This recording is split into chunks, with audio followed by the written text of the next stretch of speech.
Robmacca's Tales from the Attic. I think we're going to find a different story now. I've not read this for many years, so let's see how we get on. The Madman. My name is Paul Harvey.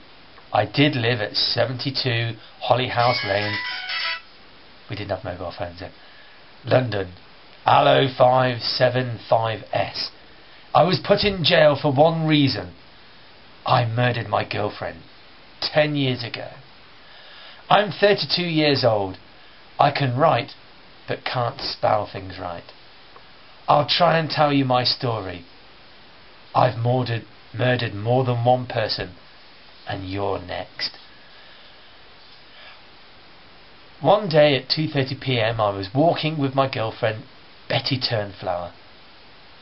She was 21 years old. When we got to my flat at 3 p.m, we sat down. Betty said to me, "Are you mad, Paul?" "No," I said. She got me angry. "Betty, are you mad?" "No, don't be silly, but you are." "You're just messing it around, aren't you, love?" "No, I'm not, Paul." "Shut up, Betty, you little rat." "I'm going, you pig," said Betty. I was boiling over with anger. I hit her with my hand. She cried loud and tried running out. I stopped her and I took her upstairs to my bedroom. I've got a house of my own. I whipped her with my belt. She shouted and pushed. She was crying, but I still whipped her and left her in my bedroom. While I was downstairs to get something, I came back. Betty was still crying. When she saw me, she screamed. I had a knife. I killed her, yes I did. Chapter 2. I'm on the run. Still awake? It is July 26th, 1960, 8:30 a.m. There was a knock on the door.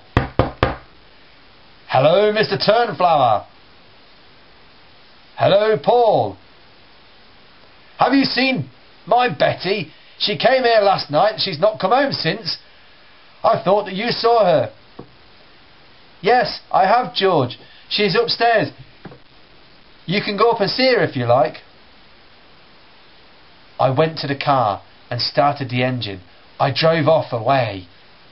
George went upstairs and he saw Betty. "Help! Someone help me!" He ran downstairs and called the police. I looked in the morning papers and in the Sun it said, news: "A Miss Betty Turnflower was murdered in her boyfriend's house. He killed her with a knife and she had lots of something or other, slashes I think, and is on the run. The killer man runs off from the page. A 22-year-old, and he is a madman and he will kill again. There's a reward of £500. Anyway, that's what the paper was saying. It's hard when you've run out of petrol. I got out of the car and walked on. I was in Bristol and now I had no food or water or money. I was going mad. I needed food and water. I knocked on a door. "Hello, can I help you?" said an old lady. "Yes, please, could you give me food and water?" "Yes, come in and sit down." I sat down and drank a cup of tea and some food. I felt much better. Was I mad? Last night I thought about it and the old lady. Will I kill her? What will happen? Find out next. The next morning I got up and had my breakfast. It was eggs, beans and toast. I ate it fast, but I thought about the old tidy lady. I'll kill her because she might know who I am. I picked up the table knife and stood up. She said, "What are you doing, lad?" "Shut up, you gas bag." She stood up and I stabbed her. She died instantly.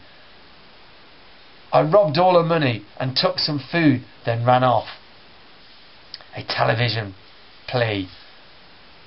I found Diggs on August the 1st at a pal's house. He was my best mate. His name was Steve. Then one night I sat down to watch the news to see if I was on it. Here it is. Here is the news. The price of petrol has gone up 2p a gallon and will go up even more. Next we have a special report about an old lady's murder by Peter Snow in Bristol. While it's expected that the murderer has struck again, Paul Harvey is the murderer and is very dangerous. Here is Mrs. Harvey talking to me about her son Paul. What do you think will happen, Mrs. Harvey? Well, I don't know. I just hope he's all right and that he's fit. Also, I hope he gives himself up. Now make your speech, Mrs. Harvey. Listen, son, if you're listening. Please, please, give yourself up. I beg you for your own good. Thank you, Mrs. Harvey. And back to the story. There will be a big reward of £2,000 if he is caught. He has killed 2 people already. So be warned. Back to the BBC studios. Thank you. A long think. I said to Steve, I'm going out to have a think about something. He said, OK, Paul. I opened the door. See ya. See ya, Paul. Be back soon. I'm going to bed. Yeah. I shut the door and walked out the garden and down the street to the park. I sat on the swing.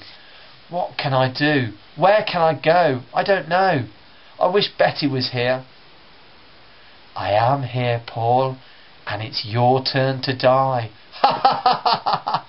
No, it can't be. I'm going mad. Help! It's no use, lad. You've killed us and we've come alive. Remember you killed me at the breakfast table and robbed me? No! No!